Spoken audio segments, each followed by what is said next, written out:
বন্ধুরা, এত গরম পড়েছে, তার জন্যে একটা আমি আমের শরবত বানাবো বলে আপনার সঙ্গে ভিডিওটা শেয়ার করছি।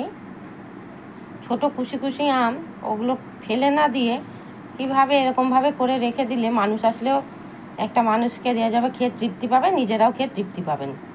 এটা হচ্ছে ছোট ছোট আম, এই যে ছাড়িয়ে, খোসা ছাড়িয়ে একবারে একটুখানি আমি ভালো করে পরিষ্কার করে ধুয়ে তারপরে রোদ দেখিয়ে এরমভাবে রেখেছি।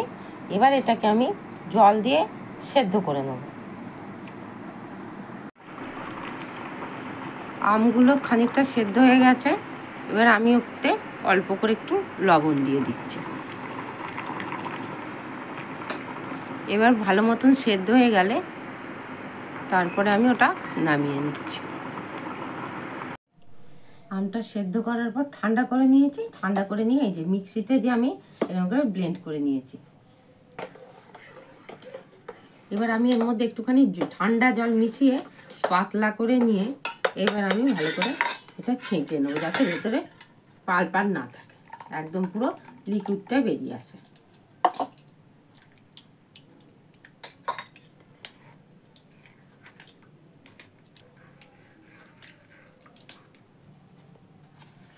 এর মধ্যে আমি আন্দাজ মতন একটু নুন আগে দিয়েছিলাম, এবার আমি দেবো বিট নুন।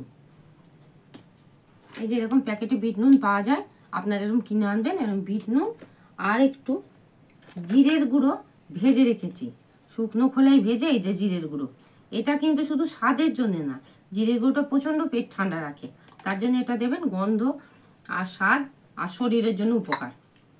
আর একটা জিনিস আমার কাছে নেই, সেটা হচ্ছে পুদিনা পাতা। আপনারা ওটা বাজার থেকে নিয়ে এসে এর সঙ্গে মিক্সড করবেন, করে একসঙ্গে করে এটা খাবেন, দেখবেন তার আলাদা স্বাদ লাগবে। আমি এটা এখন তো খাবই, আমি এটাকে কি করে সংরক্ষণ করে রাখবো যাতে বাড়িতে মানুষজন আসলে আর খাটতে না হয়, সঙ্গে সঙ্গে তাদের একটু ঠান্ডা জল দিয়ে এটা মিশিয়ে দিয়ে দিতে পারি।